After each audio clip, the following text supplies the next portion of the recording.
বেশিরভাগ জেলায় তীব্র তাপপ্রবাহ, বছরের সর্বোচ্চ তাপমাত্রা চুয়াডাঙ্গায় ৪২ ডিগ্রি, আরও কয়েকদিন ভোগান্তির পূর্বাভাস।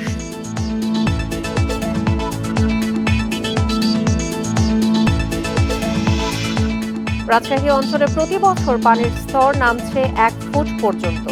নদীর পানিকে কাজে লাগিয়ে চাপ কমানোর উদ্যোগ।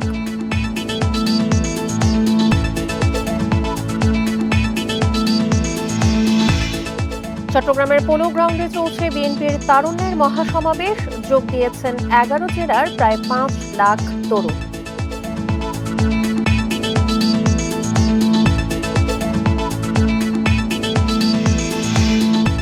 মুন্সিগঞ্জে লঞ্চে নারীদের মারধরের ঘটনায় অভিযুক্তকে থানায় জিজ্ঞাসাবাদ, তদন্ত করে ব্যবস্থা নেওয়ার আশ্বাস পুলিশের।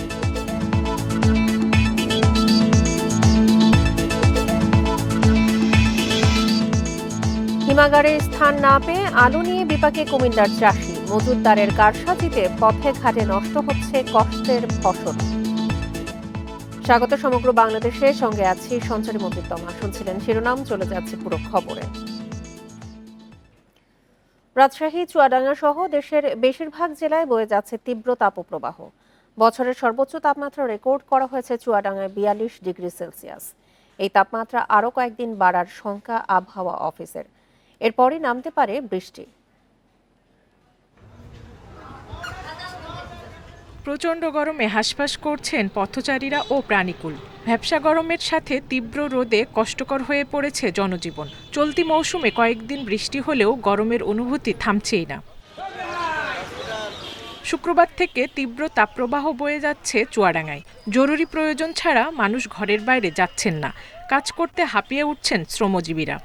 মানুষ চলছে খুব কষ্টের ভেতরে, অতিরিক্ত গরম, টিকা কষ্ট, মানুষ কাজকাম করতে পারছে না, কোনো জায়গায় কিছুই করতে পারছে না। এরকম ভ্যাপসা গরমে জনজীবন ব্যাহত হচ্ছে রাজশাহীতে। মেহেরপুরেও তপ্ত রোদের কারণে দুপুরের আগে সড়কে ব্যাহত হচ্ছে স্বাভাবিক চলাচল। গরম বাতাসে জ্বলে যাওয়ার উপক্রম পুরো শরীর। রোদের তাপে টিকতে না পেরে বেলা ১২টার আগেই ফসলের মাঠ থেকে ফিরে আসছেন কৃষকরা। লেবাররা সবাই রোদের তাপে আপনার গাছতলা যাচ্ছে, বেলা ১০টা থেকে ১১টা পর্যন্ত কাজ করতে পারছে, এরপর আর কাজ করতে পারছে না। লোক পাওয়া যাচ্ছে না, এখন এই গরমে কেউ কাজ করতে পারছে না, অসুস্থ হয়ে যাচ্ছে লোকজন। আবহাওয়া অফিস বলছে আরও কয়েকদিন এই তাপমাত্রা অব্যাহত থাকবে। এরপরে নিম্নচাপের পর দেখা দিতে পারে বৃষ্টি। বেলা 10টার পর থেকেই রোদের তীব্রতা বেড়ে যাচ্ছে এবং সেটি বেলা বাড়তে বাড়তে এবং আরও তীব্রতায় পরিণত হচ্ছে। কুয়াকাটা ও বেনাপোলের উপর দিয়েও বয়ে যাচ্ছে মৃদু তাপপ্রবাহ। এদিকে অস্বাভাবিক গরমে হাসপাতালগুলোতে বেড়েছে ডায়রিয়া ও চর্মজনিত রোগীর সংখ্যা। এদের মধ্যে শিশু ও বয়স্ক রোগীর সংখ্যাই বেশি। Zulekha Parvin, independent news. ভূগর্ভস্থ পানির ব্যবহার বাড়ায় রাজশাহী অঞ্চলে প্রতি বছর পানির স্তর নামছে প্রায় ১ ফুট পর্যন্ত। এ অবস্থায় মাটির নিচের পানির ওপর চাপ কমাতে পদ্মা ও মহানন্দা নদীর পানিকে কাজে লাগানোর উদ্যোগ নিয়েছে বরেন্দ্র উন্নয়ন কর্তৃপক্ষ ও ওয়াসা।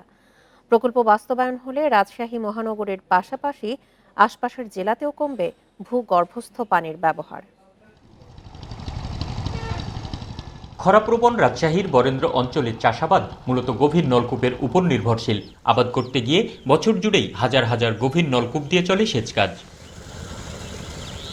ভূগর্ভস্থ পানির উপর চাপ বাড়ায় এ অঞ্চলে প্রতি বছর নামছে পানির স্তর। এমন বাস্তবতায় কৃষি জমিতে নদীর পানি ব্যবহারে বিশেষ গুরুত্ব দিচ্ছে বরেন্দ্র উন্নয়ন কর্তৃপক্ষ। 60টা টিউবওয়েলের সমান পানি এই নদী থেকে তুলে ওই দুধাই খালে ফেলবো, 18 কিলোমিটার দূরে যেটা পদ্মা থেকে। ওইখান থেকে প্রায় 100 কিলোমিটার পবা, গোদাগাড়ি, তানোর, এই 3টে উপজেলাতে এই খাড়ের ভিতরে, দুধাই খালের ভিতরে এরিয়া পড়বে। রাজশাহী নগরীতে যে পানি সরবরাহ দেওয়া হয় তাও আসে গভীর নলকূপ থেকে। এই ব্যবস্থাতে পরিবর্তন আনতে গোদাগাড়িতে পদ্মা নদীর পানি শোধনাগার প্রকল্পের কাজ শুরু করেছে ওয়াসা। যখন প্রকল্পটি শেষ হবে তখন মহানগর পানির চাহিদা থাকবে 130 MLD। আমাদের ট্রিটমেন্ট প্ল্যান্টের ক্যাপাসিটি হলো 200 MLD। কাজে আমাদের পুরোপুরি সারফেস ওয়াটার বেসড পানি সরবরাহ ব্যবস্থাটাই গড়ে উঠবে। বিশেষজ্ঞরা বলছেন পরিস্থিতির সার্বিক উন্নয়নে বৈজ্ঞানিক তথ্য উপাত্তের ভিত্তিতে ভূগর্ভস্থ পানি উত্তোলন নিয়ন্ত্রণ জরুরি। ড্রাইং পিরিয়ডে এই সময় থেকে আমরা এই কয়টা পাম্প চালাবো, এই কয়টা চালাবো না, একটা সুন্দর করে গ্রিড করে যে এই কাছাকাছি পাম্পগুলোর মধ্যে একটা চালাবো, মানে এটা সায়েন্টিফিক্যালি এটা করা সম্ভব। রাজশাহী অঞ্চলে গভীর নলকূপের অতি ব্যবহার নিয়ন্ত্রণের পাশাপাশি জলাধার সংস্কার ও বৃষ্টির পানি সংরক্ষণেও গুরুত্ব দেওয়ার পরামর্শ দিয়েছেন বিশেষজ্ঞরা। Ahsan Habib, Apu, independent news, Rajshahi. তারুণ্যের রাজনৈতিক অধিকার প্রতিষ্ঠায় চট্টগ্রামের ঐতিহাসিক পোলো গ্রাউন্ড মাঠে চলছে বিএনপির তারুণ্যের মহাসমাবেশ। এতে 11 জেলা থেকে প্রায় 5 লাখ তরুণ অংশ নিচ্ছে। বিকেল 3টা থেকে শুরু হয় সমাবেশ। এর আগে বিভিন্ন জেলা থেকে মিছিল নিয়ে সমাবেশে যোগ দেন নেতাকর্মী ও সমর্থকরা। এই মহাসমাবেশে প্রধান অতিথি হিসেবে উপস্থিত আছেন বিএনপির মহাসচিব মির্জা ফখরুল ইসলাম আলমগীর, দলের স্থায়ী কমিটির সদস্য আমির খসরু মাহমুদ চৌধুরী সহ বিএনপি ও অঙ্গ সংগঠনের কেন্দ্রীয় নেতারাও আছেন। এছাড়া লন্ডন থেকে ভার্চুয়ালি যুক্ত হবার কথা রয়েছে বিএনপির ভারপ্রাপ্ত চেয়ারম্যান তারেক রহমানের। রাজনীতি, অর্থনীতি, ব্যবসা, বিনিয়োগ ও শিল্পায়নে তরুণ সমাজের সক্রিয় অংশগ্রহণ নিশ্চিত করতেই এই সমাবেশের আয়োজন বলে জানিয়েছেন বিএনপির নেতারা।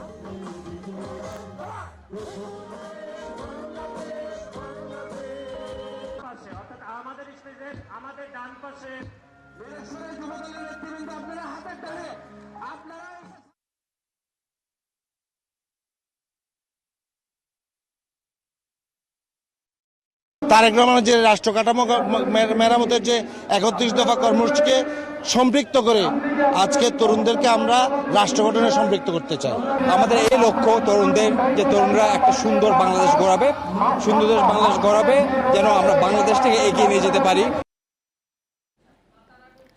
মুন্সিগঞ্জে লঞ্চে নারীদের প্রকাশ্যে মারধরের ঘটনায় অভিযুক্ত নেহাল আহমেদ জিহাদকে জিজ্ঞাসাবাদের জন্য থানায় আনা হয়েছে। বিষয়টি নিশ্চিত করেছে সদর থানার ওসি সাইফুল আলম। পুলিশ জানায়, কেরানীগঞ্জ থেকে কিছু যাত্রী এমভি ক্যাপ্টেন লঞ্চ ভাড়া করে চাঁদপুরের মোহনপুর ঘুরতে যায়। ফেরার পথে লঞ্চটি মুন্সিগঞ্জ ঘাটে নোঙর করে। এ সময় স্থানীয়রা লঞ্চে অসামাজিক কাজের অভিযোগে এনে ভাঙচুর করে। এ সময় 2 অপ্রাপ্ত বয়স্ক নারীকে লঞ্চের সামনের অংশে উঠিয়ে মারধর করা হয়। খবর পেয়ে আইনশৃঙ্খলা বাহিনী গিয়ে পরিস্থিতি নিয়ন্ত্রণে আনে। তবে ভুক্তভোগী কেউ এখনো লিখিত কোনো অভিযোগ করেনি। নারীদের লাঞ্ছিত করার ঘটনায় যুবক নেহাল আহমেদ জিহাদকে জিজ্ঞাসাবাদের জন্য থানায় আনা হয়েছে। তদন্ত সাপেক্ষে আইনগত ব্যবস্থা নেওয়া হবে।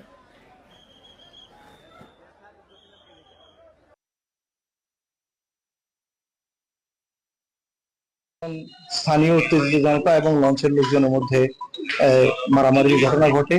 এ সময় কয়েকজন মেয়ে ছিল, এই মেয়েদেরকেও স্থানীয় কয়েকটা ছেলে এরা মারধর করে। তার মধ্যে একটা ভিডিওতে দেখা যায় যে একজন ছেলে, তার নাম জাহিদ, তাকে আমরা জিজ্ঞাসাবাদের জন্য থানায় নিয়ে আসছি। এ ব্যাপারে সংরক্ষণ করতে না পারায় আলু নিয়ে বিপাকে কুমিল্লার চাষিরা। ঘরের মেঝেতে পড়ে থেকে নষ্ট হচ্ছে ফসল। 1.5 মাসেরও বেশি সময় অপেক্ষার পরও কাঙ্ক্ষিত দাম না পেয়ে বিক্রি করতে বাধ্য হচ্ছেন কৃষকদের। অভিযোগ, মজুতদারদের জন্য স্থানীয় হিমাগারগুলোতে স্থান না পেয়ে লোকসান গুনতে হচ্ছে। বুড়িচং, ব্রাহ্মণপাড়া, দেবিদ্বার উপজেলার বেশ কয়েক গ্রামে এবার আলুর বাম্পার ফলন হয়েছে। তবে সংরক্ষণের জায়গার অভাবে ঘরের মেঝেতে বা পথে ঘাটে স্তূপ করে রাখা আলু পচে গলে নষ্ট হচ্ছে। জেলায় সরকারি হিমাগার আছে একটি, এছাড়া 30টির মতো বেসরকারি হিমাগার আছে। কৃষকদের অভিযোগ, মজুতদাররা বেশি লাভের আশায় স্থানীয় কৃষকদের কাছ থেকে সংগ্রহ না করে দূর দূরান্ত থেকে আলু এনে হিমাগার ভর্তি করে। ফলে লোকসানে আলু বিক্রিতে বাধ্য হচ্ছেন তারা। লাভ নাই হয় তুই ফুজিটা তুলতাম, ফুজিটাও তো পারি না আমার তুলতাম। আলু ব্যাপারী কিনছে না, না কিনার উদ্দেশ্য একমাত্র এইটাই আমরা জানতে পারছি যে আপনার কোলেস্টোরে আলু নেয়া নাই, উত্তরবঙ্গের আলু কোলেস্টোর ফুল হয়ে গেছে। বাজার নিয়ন্ত্রণে চালের মতো আলুও টিসিবির মাধ্যমে সংরক্ষণের দাবি অনেকের। যদি কৃষকদের থেকে ন্যায্য মূল্যে একটা সরকারি রেট বা ন্যায্য মূল্যে যদি সরকার এই আলুগুলা সংরক্ষণ করতে পারে, তাইলে কৃষকরা বাঁচবে। সংরক্ষণ করে আপনি দেখেন টিসিবি আছে, আমরা টিসিবির মাধ্যমে আলুগুলা চালাইতে পারে সারা দেশে। দেশীয় পদ্ধতিতে 3 থেকে 4 মাস আলু সংরক্ষণ করা যায় উল্লেখ করে প্রয়োজনে কৃষি কর্মকর্তাদের সহায়তা নেওয়ার পরামর্শ কৃষি সম্প্রসারণ অধিদপ্তরের। স্থানীয় পদ্ধতিতে বা দেশীয় পদ্ধতিতে আলুটাকে সংরক্ষণ করুক, এতে করে মোটামুটি 3-4 মাস সংরক্ষণ করা যাবে। সেই সাথে আমরা জেলা সমন্বয় সভার মাধ্যমে প্রস্তাবনা রাখবো যাতে আমাদের কুমিল্লা জেলায় আরও কিছু কোল্ড স্টোরেজ তৈরি করা হয়। চলতি মৌসুমে জেলায় 9,061 একর জমিতে আলু উৎপাদন হয়েছে 2,29,000 metric ton. Independent news. Awami League নিষিদ্ধের দাবিতে শাহবাগে গণজমায়েত কর্মসূচি পালিত হচ্ছে। এর আগে সকাল থেকে শাহবাগ ব্লকেড করে রেখেছে বিভিন্ন রাজনৈতিক দল। গতরাতের কর্মসূচির ধারাবাহিকতায় নেতাকর্মীরা শাহবাগ মোড়ে অবস্থান নেয়। রাজনৈতিক দলগুলোর মধ্যে আছে জমিয়তে ওলামা ইসলাম, হেফাজতে ইসলাম, ছাত্র শিবির ও এনসিপি। অবস্থান কর্মসূচিতে আওয়ামী লীগ নিষিদ্ধকরণ ও জামায়াত নেতা এটিএম আজাহারের মুক্তির দাবি জানান আন্দোলনকারীরা। তারা দাবি করেন, আগামী ঈদের আগেই এটিএম আজাহারকে নিঃশর্ত মুক্তি দিতে হবে। এছাড়া প্রতিটি জেলা ও উপজেলায় স্বতঃস্ফূর্তভাবে কর্মসূচি পালনের আহ্বান জানিয়েছে এনসিপি।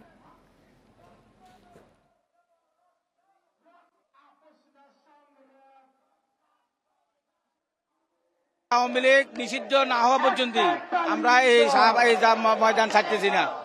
আওয়ামী লীগ এই জন্য নিষিদ্ধ চায়, আওয়ামী লীগ হলো এই পৃথিবীর মধ্যে মানে বিশ্ব রেকর্ড স্থাপনকারী একটা গণহত্যাকারী দল। এই মে মাসের ভিতরে শাপলা চত্বরে কি পরিমাণ আমাদের মাদ্রাসার ছাত্রদেরকে হত্যা করা হয়েছিল, ঈদের আগে রাষ্ট্রীয়ভাবে প্রকাশ করতে হবে। কথা বলেন। আওয়ামী লীগ নিষিদ্ধের দাবিতে বিভিন্ন জেলায় বিক্ষোভ মিছিল করেছেন বৈষম্য বিরোধী ছাত্র আন্দোলন ও জামায়াতে ইসলামের ছাত্র সংগঠন ইসলামী ছাত্র শিবির। মুন্সিগঞ্জের মাওয়া প্রান্তে আওয়ামী লীগ নিষিদ্ধের দাবিতে পদ্মা সেতু ব্লকেট কর্মসূচি পালন করেন শিক্ষার্থীরা। দুপুর 12টার দিকে মাগুরা সরকারি কলেজ থেকে একটি বিক্ষোভ মিছিল বের হয়। মিছিলটি শহরের প্রধান সড়ক চৌরঙ্গি মোড় ঘুরে আবার কলেজে গিয়ে শেষ হয়। বিক্ষোভ মিছিল শেষে সমাবেশে বক্তারা আওয়ামী লীগের সব রাজনৈতিক কর্মকাণ্ড নিষিদ্ধের দাবি জানান। আওয়ামী লীগ নিষিদ্ধের দাবিতে চাঁদপুরে ব্লকেট কর্মসূচিতে অংশ নেন ছাত্র জনতা। শহরের ওয়্যারলেস মোড় থেকে ইলিশ চত্বর পর্যন্ত যানবাহন চলাচল বন্ধে দুর্ভোগে পড়েন পথচারীরা। একই দাবিতে লক্ষ্মীপুর, ঠাকুরগাঁও, ঝালকাঠিতে বিক্ষোভ মিছিল হয়। দাবি মানা না হলে আরও কঠোর আন্দোলনের হুঁশিয়ারি দেন ছাত্র জনতা।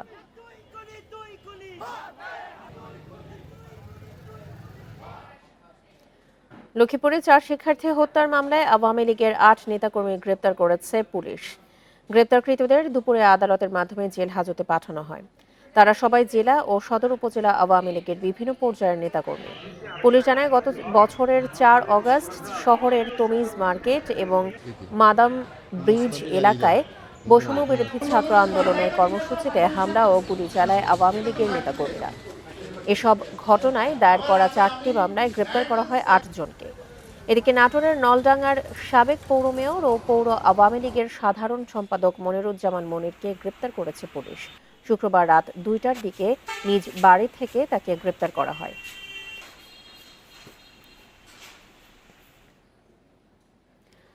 সিলেট সীমান্তে রাত্রিকালীন কারফিউ জারি করেছে ভারত। দেশটির মেঘালয় রাজ্যের সাউথ গারো হিলসের জেলা ম্যাজিস্ট্রেট হেমা নায়েক এক আদেশে এই কারফিউ জারি করেন। কারফিউয়ের আদেশে বলা হয়, প্রতিদিন রাত 8টা থেকে সকাল 6টা পর্যন্ত তা বলবৎ থাকবে। সীমান্তে অনুপ্রবেশ, চোরাচালান ও সন্ত্রাসী কর্মকাণ্ড ঠেকাতে এমন পদক্ষেপ নেওয়া হয়েছে বলে আদেশে উল্লেখ করা হয়। স্থানীয়দের দাবি, গত বৃহস্পতিবার তামাবিল সীমান্তে উভয় দেশের সীমান্ত জরিপ চলাকালে বিএসএফকে বাধা দেয় স্থানীয় জনতা। বাধার কারণে সীমান্ত জরিপ বন্ধ হয়ে যায়। ধারণা করা হচ্ছে, সেই ঘটনার জের ধরে সীমান্তে কারফিউ জারি করা হয়েছে।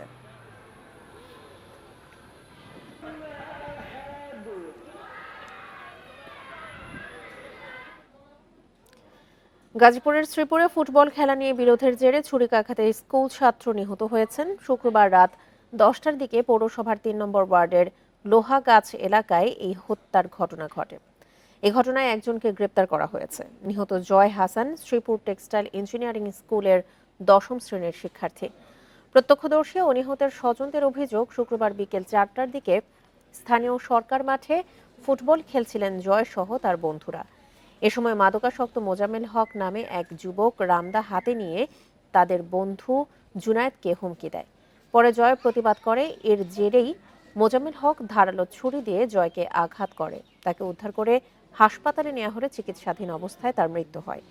এ ঘটনায় মোজাম্মেলের বাবা সিদ্দিকুর রহমানকে গ্রেপ্তার করেছে পুলিশ। এই ঘটনার প্রেক্ষিতে আমরা সঙ্গে সঙ্গে ঘটনাস্থল পরিদর্শন করি এবং আমরা পরে একটা মামলা রুজু হয়েছে, মামলা করছি এবং মামলার 3 নম্বর আসামি আবু বক্কর, তাকে আমরা গ্রেপ্তার করতে সক্ষম হয়েছি। বাকি আসামি গ্রেপ্তারের অভিযান অব্যাহত আছে। আসলে মাছের ঘের থেকে ইউপি মেম্বারের ছোট ভাই রুবেল মণ্ডলের মরদেহ উদ্ধারের ঘটনায় 2 জনকে গ্রেপ্তার করেছে র্যাব। শুক্রবার সন্ধ্যায় ধামরাইয়ের কালামপুর থেকে তাদের গ্রেপ্তার করা হয়। র্যাব জানায় বুধবার দুপুরে আশুলিয়ার পাড়াগ্রাম এলাকায় নিহত রুবেল মণ্ডলের মাছের ঘেরের থেকে রক্তাক্ত মরদেহ উদ্ধার করে পুলিশ। এই ঘটনায় নিহতের স্ত্রী বাদী হয়ে আশুলিয়া থানায় হত্যা মামলা দায়ের করে। পরে তথ্য প্রযুক্তির সহায়তায় শুক্রবার সন্ধ্যায় ধামরাইয়ের কালামপুর থেকে গ্রেপ্তার করা হয় আমজাদ মণ্ডল তার সহযোগী জুয়েলকে। প্রাথমিক জিজ্ঞাসাবাদে মাছের ঘের সহ ব্যবসা বাণিজ্য নিয়ে দ্বন্দ্বের জেরে রুবেলকে হত্যা করা হয়।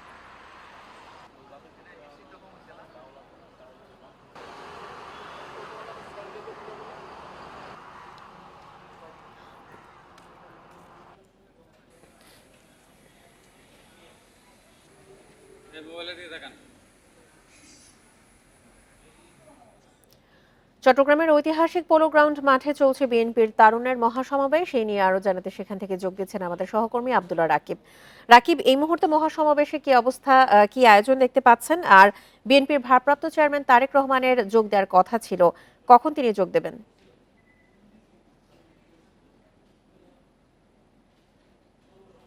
আনুষ্ঠানিকভাবে যে সমাবেশটি শুরু হওয়ার কথা ছিল 3টায়, সেটি 4টায় কোরআন তেলাওয়াতের মধ্য দিয়ে শুরু হয়। আমরা এখন দেখছি চট্টগ্রামের যে ঐতিহাসিক পোলো গ্রাউন্ড মাঠে যে সমাবেশটি হচ্ছে, সেখানে পুরো মাঠে কানায় কানায় বিএনপির অঙ্গ সংগঠন এবং সমর্থকদের যে পুরোপুরি ঠাসায় এই মাঠ, এবং আনুমানিক এখানে যেটি ধারণা করছেন নেতাকর্মীরা 2 লাখের বেশি মানুষজনের জমায়েত হয়েছে এই সমাবেশে। এবং এখনো যেহেতু সময় রয়েছে, নেতাকর্মীরা মিছিল নিয়ে খন্ড খন্ড মিছিল নিয়ে নগরের বিভিন্ন প্রান্ত থেকে আসছেন। শুধুমাত্র চট্টগ্রাম নগরী নয়, চট্টগ্রাম বিভাগ এবং কুমিল্লা বিভাগ সাংগঠনিকভাবে বিএনপির যে 2টি ইউনিট রয়েছে, সেখান থেকে আসলে নেতাকর্মীরা দুপুর থেকে আমরা দেখেছি দলে দলে যোগ দিয়েছেন এই সমাবেশে। এখন পর্যন্ত আমরা দেখছি মঞ্চে কেন্দ্রীয় নেতারা, অর্থাৎ অঙ্গ সংগঠনের যারা কেন্দ্রীয় নেতা রয়েছেন, তারা বক্তব্য রাখছেন। এখানকার আজকের এই মহাসমাবেশ, যেটি তারুণ্যের রাজনৈতিক অধিকার প্রতিষ্ঠার যে সমাবেশ, সেই সমাবেশে প্রধান অতিথি হিসাবে বক্তব্য রাখার কথা রয়েছেন মির্জা ফখরুল, বিএনপির মহাসচিব।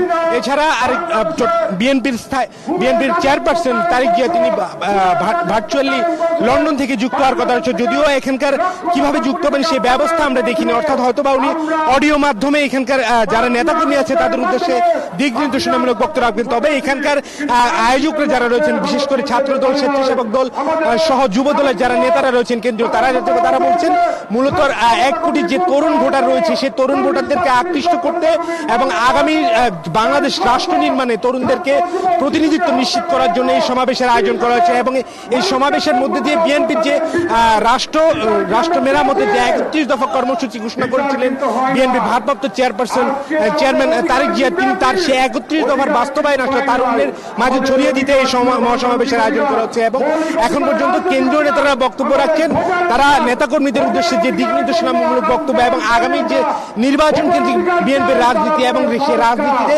তারুণ্যের অধিকার প্রতিষ্ঠা এবং তারুণ্যের জয়যাত্রা যেটি চলছে, এবং তারুণ্যের যে নীতি নির্ধারণী ভূমিকা, তারুণ্যের অধিকার নিশ্চিত করার জন্য এবং তাদের অংশগ্রহণ নিশ্চিত করার জন্য তাদের যে কর্মসূচি, সেটি আসলে ছড়িয়ে দেওয়ার জন্য এই মহাসমাবেশ। আমরা দেখেছি বিএনপির নেতাকর্মী সমর্থকরা ছাড়াও বিভিন্ন অঙ্গ সংগঠন, বিভিন্ন সামাজিক সাংস্কৃতিক সংগঠন সহ যারা বিএনপির রাজনীতিকে ভালোবাসেন, তারা সেই এই মহাসমাবেশে যোগ দিয়েছেন। এবং বলা হচ্ছে এই সমাবেশে গরম উপেক্ষা করে নগরীর বিভিন্ন প্রান্ত থেকে, জেলা উপজেলাগুলো থেকে শুরু করে সবাই এখানে স্বতঃস্ফূর্তভাবে অংশ নিয়েছেন।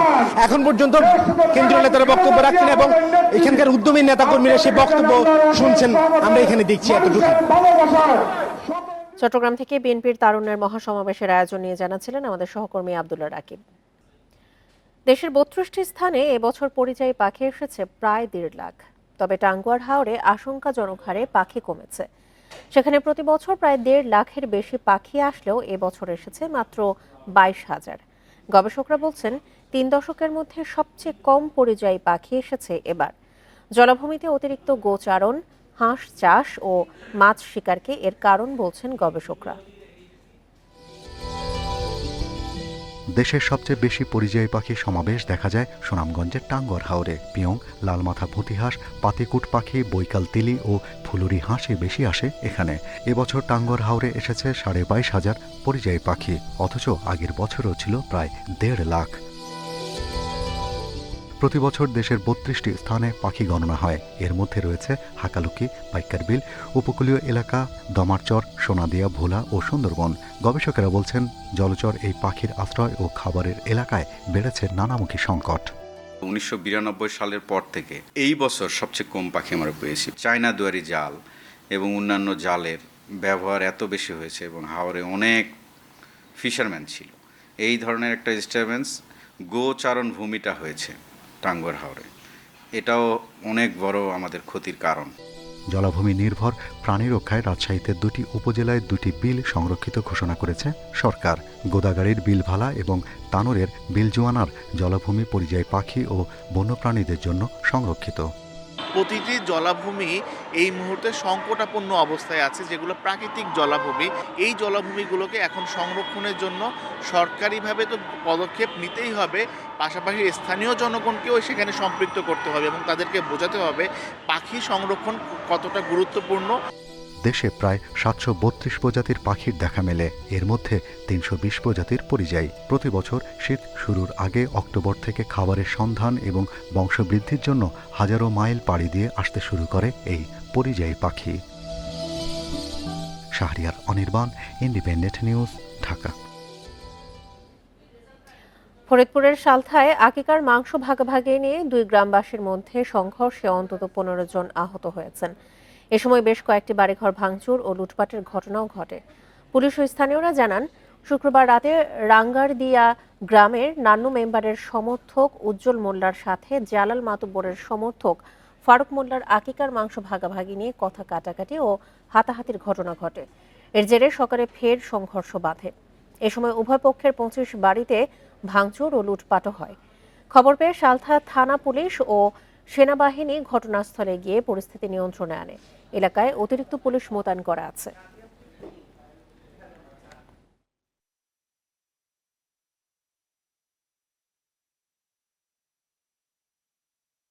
উজ্জ্বল এবং ফারুকের মধ্যে আকিকার মাংস নিয়ে বিরোধ ছিল এবং কালকে সন্ধ্যায় হালকা মারামারি হয়।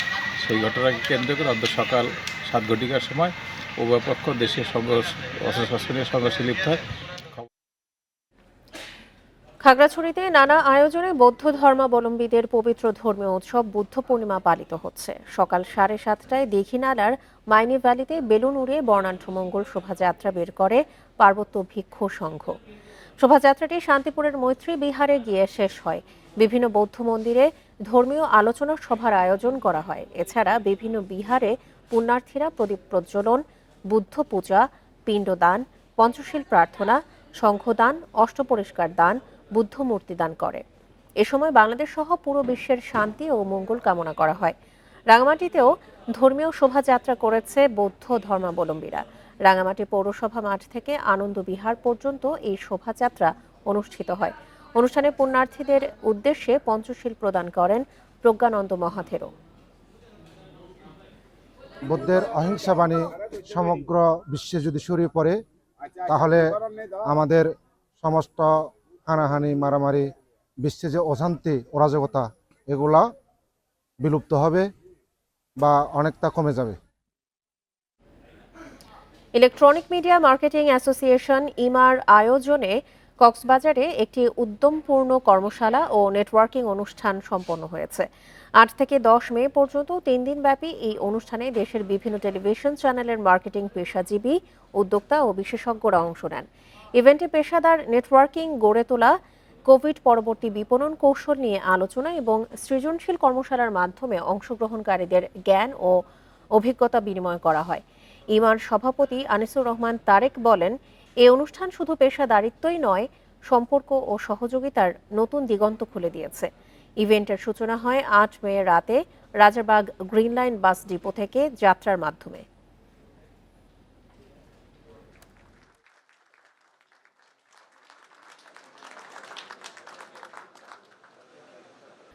মানুষের কল্যাণে সামর্থ্যবানদের এগিয়ে আসার আহ্বান জানিয়েছেন অর্থ মন্ত্রণালয়ের দায়িত্বপ্রাপ্ত প্রধান উপদেষ্টার বিশেষ সহকারী অধ্যাপক আনিসুজ্জামান চৌধুরী।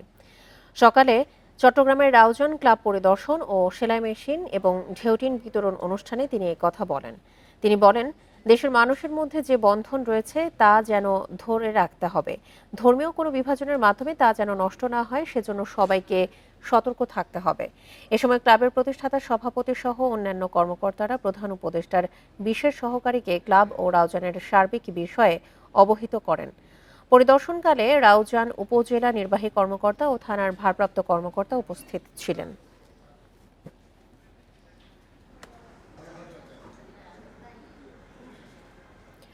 আবহাওয়া পরিবর্তনের কারণে দেরিতে পাকতে শুরু করেছে লিচু। সময়মতো বৃষ্টি না হওয়ায় এবছর লিচুর শাঁস ও স্বাদ কম। তবে অধিক লাভের আশায় অপরিপক্ক লিচু বিক্রি হচ্ছে মেহেরপুরের বাজারে। খেতে টক হলেও চাহিদা বেশি থাকায় বাজারে দামও বেশ চড়া। কৃষি বিভাগ বলছে, লিচুর প্রকৃত স্বাদ পেতে হলে ক্রেতাদের অপেক্ষা করতে হবে আরও কিছুদিন। মৌসুমের আগেই মেহেরপুরের বাজারে উঠতে শুরু করেছে লিচু। চাহিদা ও অধিক লাভের আশায় অপরিপক্ক লিচু বিক্রি শুরু করেছেন ব্যবসায়ী ও বাগান মালিকরা। বাজারে 250 থেকে 300 টাকায় বিক্রি হচ্ছে 80টি। কৃষকরা বলছেন, বৈরী আবহাওয়া ও পাখির কারণে ফল নষ্ট হওয়ার শঙ্কায় পাকার আগেই গাছ থেকে লিচু পাড়তে বাধ্য হচ্ছেন তারা। বাজারে নতুন ফল পেয়ে ক্রেতারা লুফে নিচ্ছেন। লিচু কিনতে এসেছি, লিচুর বাজার এখনো পরিপক্ক লিচু না, তবুও এই লিচুর দাম অনেক বেশি। এখন নতুন উঠছে তো, যেহেতু নতুন উঠছে একটু বাজারে এগুলো দামটাও একটু বেশি।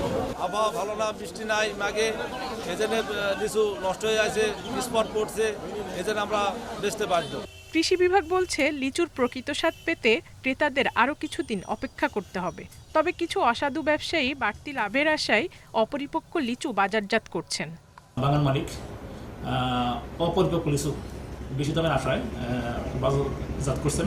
লিচুর গাছ আছে যাদের, তাদেরকে আমরা পরামর্শ দিচ্ছি যেন আর কয়েকটা দিন দেরি করে তারা যখন পরিপক্ক হবে তখন লিচুটা ভেঙে বাজারজাত করেন, তাতে ক্রেতারাও লাভবান হবেন এবং যারা বিক্রেতা তারাও লাভবান হবেন। মেহেরপুরে প্রায় 725 হেক্টর জমিতে মুজাফফর, মুম্বাই ও চায়না 3 জাতের লিচুর বাগান রয়েছে। চলতি মৌসুমে 3000 মেট্রিক টন উৎপাদন হতে পারে বলে আশা কৃষি বিভাগ ও বাগান মালিকদের। Independent news. কক্সবাজারে অনুষ্ঠিত হয়েছে বৈশাখী ট্রায়াথলন। ভোরে এই প্রতিযোগিতা অনুষ্ঠিত হয়। প্রতিযোগীরা মেরিন ড্রাইভের রেজু খালে 750 মিটার সাঁতারে অংশ নেন। এরপর 20 কিলোমিটার সাইক্লিং শেষ করে 5 কিলোমিটার দৌড়ের মধ্য দিয়ে শেষ হয় ট্রায়াথলন। 2 ক্যাটাগরিতে চলা ট্রায়াথলনে পুরুষ ক্যাটাগরিতে সেরা বিজয়ী হন বাংলাদেশের আয়রনম্যান খ্যাত মোহাম্মদ শামসুজ্জামান আরাফাত। নারী ক্যাটাগরিতে সেরা বিজয়ী রংপুর থেকে আসা ফেরদৌসী আক্তার মারিয়া। প্রতিযোগিতায় 2টি ক্যাটাগরিতে 2 জন নারী এবং 196 জন পুরুষ অংশ নেন।